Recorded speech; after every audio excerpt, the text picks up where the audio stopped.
Hola queridas amigas y amigos artenautas, bienvenidos a un nuevo capítulo de El Auriga del Arte. Bienvenidos a Roma, a Villa Borghese, a la Galleria Borghese, que es un museo extraordinario, maravilloso, y en concreto os voy a hablar de una de mis esculturas preferidas en el mundo, que es la escultura de Apolo y Dafne, esculpida por Gian Lorenzo Bernini. Vais a flipar, ya veréis. Seguid mirando, vamos allá.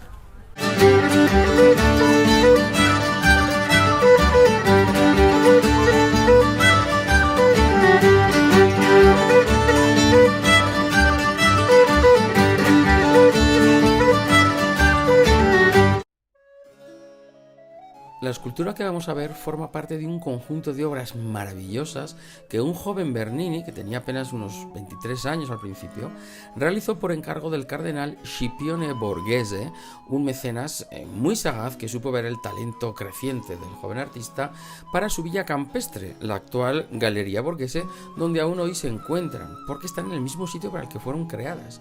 Y son, además de Apolo y Dafne, Plutón y Perséfone, o Rapto de Proserpina, y el David, de las que os hablaré otro día.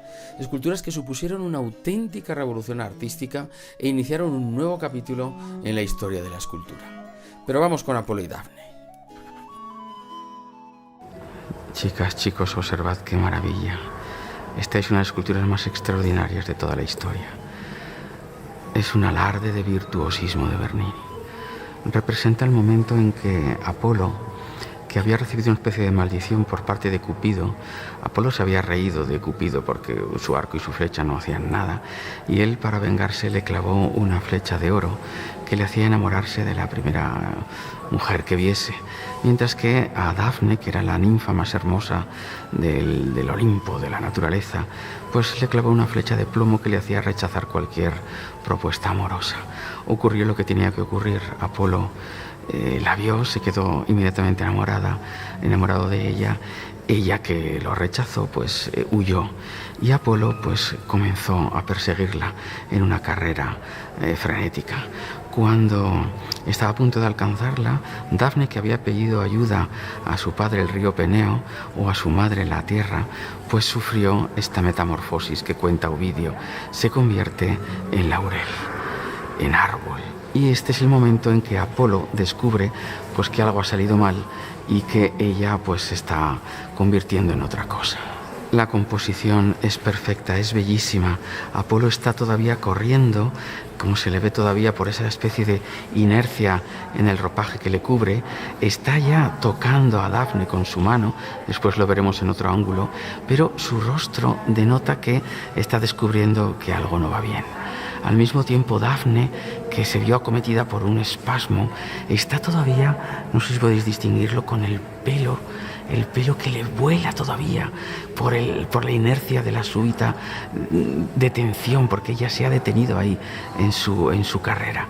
Y, señores, qué virtuosismo, qué maravilla. Su cuerpo, que está pulidísimo, en realidad se está recubriendo de corteza. Fijaos, los dedos de los pies tienen esas raíces que están echando ahí, arraigando en la tierra. Ella se está convirtiendo en laurel, en árbol.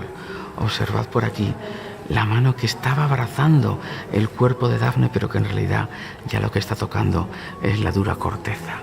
Fijaos la diferencia entre ese mármol pulidísimo del cuerpo de la diosa y esta rugosidad de la corteza del árbol en la que se está convirtiendo. Mirad el rostro de Apolo, de sorpresa, dentro de una cierta contención. No es demasiado expresivo, pero ya demuestra que está sorprendido por lo que está ocurriendo, mientras que ella, por supuesto, con la boca entreabierta, no sabe qué hacer, qué pensar. Sus brazos ya se están convirtiendo en ramas. Señores, qué maravilla. Esto es una metamorfosis. Las metamorfosis se pueden representar en pintura o ahora mismo pues con efectos digitales en una película, pero nunca se había hecho en una escultura que es fija, claro, es algo permanente. ¿Cómo se representa una carrera y una transformación de esta forma? Pues Bernini supo hacerlo, señores. Esto es realmente extraordinario. Madre mía. La figura de Apolo está descaradamente tomada de una escultura antigua helenística que es el Apolo de Belvedere, o sea, otra figura de Apolo, una escultura de la cual se conserva una copia romana en los museos vaticanos. Se atribuye a Leócares, el original. Y bueno, la postura es casi la misma, con un brazo hacia adelante, incluso el peinado es prácticamente el mismo.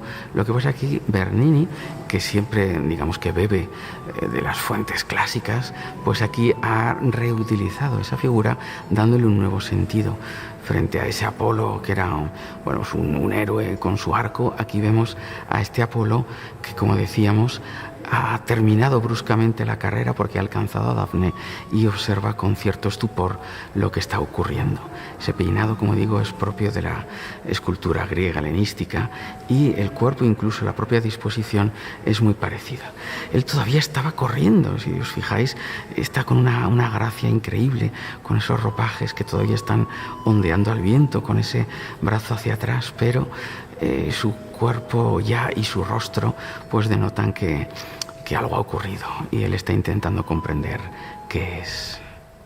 Mira desde este ángulo el rostro de ambos, sobre todo la sorpresa de ella. Mirad ese cuerpo que está todavía sostenido por la mano de Apolo, pero mirad esa rugosidad de la corteza y sobre todo observad esa finura de los pies que echan raíces. Esto es algo realmente insólito, extraordinario, pero todavía es más increíble cómo Bernini consigue crear la sensación de transformación. Mirad ese pelo que está todavía ondeando por ahí al aire, pero observad, no sé si lo podéis ver, esas ramitas que surgen de los dedos delicados de Dafne. Señores, es que es algo increíble, pero mirad qué delicadeza, qué finura, que esto es mármol, que se puede romper a nada que le das un martillazo de más. Pues él consiguió un grado de virtuosismo que nadie había podido alcanzar y nadie alcanzó jamás después de él. Bien amigos, pues esto es todo desde Galleria Borghese, uno de los museos más bellos de Roma y de Italia y del mundo. Si os ha gustado, ya sabéis, dale a me gusta y por supuesto, si no lo habéis hecho, suscribiros al canal El Auriga del Arte. Hasta otro capítulo, amigos.